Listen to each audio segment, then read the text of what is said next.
লাল সবুজের পতাকা আওয়ামী লীগের অবদান, মহান মুক্তিযুদ্ধের স্বাধীনতা আওয়ামী লীগের অবদান, এই 56,000 বর্গমাইল আওয়ামী লীগের অবদান, আমরা যে বাংলা ভাষায় চিৎকার দিয়া কথা বলি এটা আওয়ামী লীগের অবদান।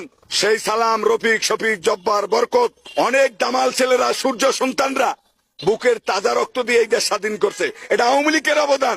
আজকে যে আপনারা শান্তিতে বসবাস করেন, আরামে ঘুমান, আমেরিকায় কি হইতেছে সেকেন্ডের ভিতরে এই জায়গায় দেখেন, উপরে আল্লাহ রাসূলের পর এটা আওয়ামী লীগের অবদান। এই বাংলাদেশ আওয়ামী লীগ এমনই একটা দল, স্বাধীনতার যুদ্ধে আওয়ামী লীগ, 52-এর ভাষা আন্দোলনে আওয়ামী লীগ, 70-এর নির্বাচনে আওয়ামী লীগ, আমি আপনারা কি বলে শোনেন, 71-এর যুদ্ধে আওয়ামী লীগ।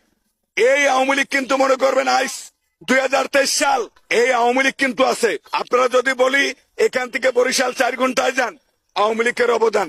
আপনারা যদি বলি এখান থেকে 3 ঘন্টায় খুলনা যান, আওয়ামী লীগের অবদান। আমি যদি বলি মাদারবাড়ি যদি আপনি যান বন্দরে,